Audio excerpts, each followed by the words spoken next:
Nishant Ujjwal, 50 days of your film Sooryavansham, all the best. अच्छी कहानी चुनते हो, अच्छा रिजल्ट मिलता है।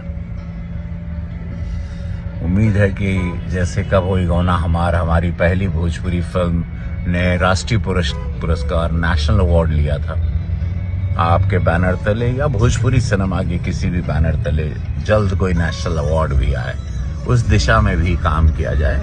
All the best for all the success and hard work. हर महादेव बहुत अच्छा लगा। 50 दिन हो गई ऐसे बम रहा, भोजपुरी के जिंदा रखा, काहे कि भोजपुरी हमनी के जियोलेस, भोजपुरी के जीवित रखे खातिर सबका प्रयास होके के चाहिए। Keep it up.